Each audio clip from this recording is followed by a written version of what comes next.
রংপুরে জাতীয় পার্টির চেয়ারম্যান জিএম কাদেরের বাসভবনে হামলার ঘটনায় জড়িতদের শনাক্ত করতে বৈষম্য বিরোধী ছাত্র আন্দোলন ও বিএনপি নেতাদের জিজ্ঞাসাবাদ করেছে সেনাবাহিনী।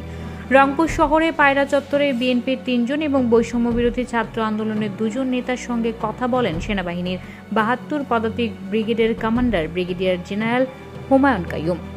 এই সময় তাদেরকে হামলার ভিডিও চিত্র দেখিয়ে হামলাকারীদের শনাক্ত করার জন্য সেনাবাহিনীর পক্ষ থেকে সহায়তা চাওয়া হয়। বিএনপি ও বৈষম্য বিরোধী ছাত্র আন্দোলনের নেতারা এ ব্যাপারে সেনাবাহিনীকে সহায়তার আশ্বাস দেন।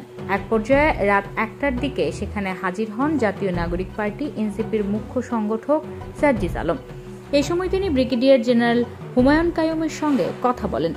তাদের দুজনের কথা বলার সময় সেখানে বৈষম্য বিরোধী ছাত্র আন্দোলনের অনেকেই উপস্থিত ছিলেন।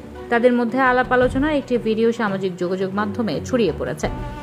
রংপুরের শহরে জাতীয় পার্টির চেয়ারম্যান জিএম কাদেরের স্কাই ভিউ বাসভবনে বৃহস্পতিবার রাতে হামলা ও ভাঙচুরের ঘটনা ঘটে। বাড়িতে ঢিল ছুড়ে জানালার কাঁচ ভাঙচুর ও একটি মোটরসাইকেলে অগ্নিসংযোগ করা হয়। এ ঘটনার পরপরই পাল্টাপাল্টি অবস্থান নেন বৈষম্য বিরোধী ছাত্র আন্দোলন, জাতীয় নাগরিক পার্টি এনসিপি ও জাতীয় পার্টির নেতাকর্মীরা। তাদের মধ্যে কয়েক দফা ধাওয়া পাল্টা ধাওয়ার ঘটনাও ঘটে। সেনাবাহিনীর ৭২ পদাতিক ব্রিগেডের commander brigadier general Humayun Kaiyum সাংবাদিকদের বলেন, বাংলাদেশ সেনাবাহিনী দেশের স্বার্থে সবকিছু করতে প্রস্তুত, সেটাই আমরা রংপুরে করে যাচ্ছি। দেশের মানুষের বিরুদ্ধে যেটা যাবে সেটা দলমত নির্বিশেষে যে খারাপ কাজ করবে তার বিরুদ্ধে আমাদের অবস্থান খুবই কঠোর। কোনোভাবেই মানুষের ক্ষতি হয়, ভ্যান্ডালিজম করা, কোনো কিছু ভেঙে ফেলা, এই জিনিসগুলো করার অবকাশ আমাদের অবস্থানকালীন নেই।